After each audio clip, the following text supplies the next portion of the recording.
तो सूर्या की ताई इमली को मजबूरी में अपने घर तो बुला लेगी, लेकिन पूरी कोशिश करने वाली है कि इमली अपने पढ़ाई से हमेशा के लिए हाथ धो बैठे, वो पढ़ाई का नाम भी ना ले अपने जुबान पर। तो एपिसोड की शुरुआत में हम देखते हैं कि सूर्या की अम्मा उसके ताई जी को बोल रही होती है कि मैंने तो पहले ही बोला था, पराया खून हमेशा पराया ही रहता है, और सूर्या ने अपनी असली औकात दिखा दी उस इमली से शादी करके। और उसी वक्त वहाँ पर सूर्या आता है। अब सूर्या अपनी ताई जी को बोलता है कि ताई जी, जो कुछ भी आपके साथ हुआ, आप चाहते हो कि मैं वो सब कुछ इमली के साथ करूं, तो ऐसा हो ही नहीं सकता। यहाँ पर हमें पता चलता है कि सूर्या की ताऊजी जो है वो सूर्या की ताई जी को बहुत पहले छोड़कर चले गए हैं, और यहाँ पर उसके ताऊजी के बारे में घर में कोई भी बात नहीं करना चाहता है। सूर्या बोलता है कि मैंने आपसे किया हुआ वादा तो नहीं निभा पाया, लेकिन आप जो बोल रहे हैं मैं वो जरूर कर सकता हूँ। मतलब यहाँ पर सूर्या बोलता है कि अगर आप नहीं चाहते हैं कि इमली इस घर में रहे तो इमली इस घर में नहीं रहेगी, लेकिन मैं भी उसके साथ चला जाऊंगा।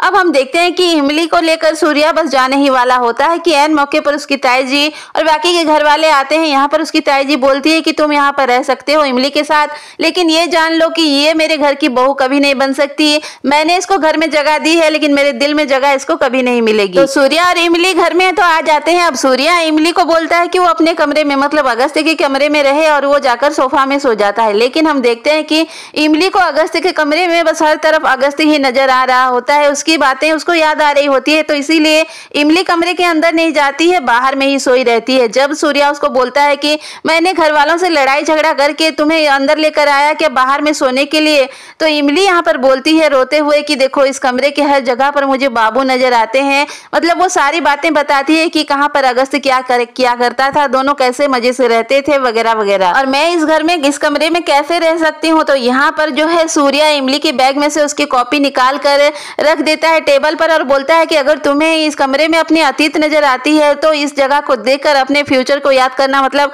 अपने भविष्य को देखना कि तुम्हें पढ़ लिख कर एक अच्छा इंसान बनना है। तो सूर्या तो इमली को समझाकर वहां से चला जाता है, लेकिन सूर्या को इस तरीके से बाहर में सोया हुआ देख सूर्या की माँ और मालती के दिमाग में खुरापात चल रही है कि इन दोनों की शादी जरूर नकली है, इसी वजह से सूर्या बाहर सो रहा है, और तुम देख लेना ये दोनों की शादी ज्यादा देर तक नहीं टिकने वाली। तो ये सब कुछ सूर्या की ताई जी भी देखती है, और यहीं पे आज का चैप्टर क्लोज हो जाता है। लेकिन अपकमिंग ट्रैक देखना काफी इंटरेस्टिंग होने वाला है, क्योंकि सूर्या की ताई जी को भी अब पता चल गया है कि इमली और सूर्या के बीच में गड़बड़ी चल रही है, तो इसी बात का ये फायदा उठाना चाहेगी। वो इमली को इतने काम में बिजी रखेंगे कि वो इमली अपने पढ़ाई के बारे में भूल ही जाए। दूसरी तरफ हम देखेंगे कि इमली हर हालत में उस घर में रहने की बात करेगी और अपने पढ़ाई को पूरी करने की कोशिश करेगी। वैसे आपको क्या लगता है, क्या सूर्या इमली की पढ़ाई में मदद करेगा या फिर उसको मजबूर करेगा कि वो अपनी ताई अम्मा की बात माने?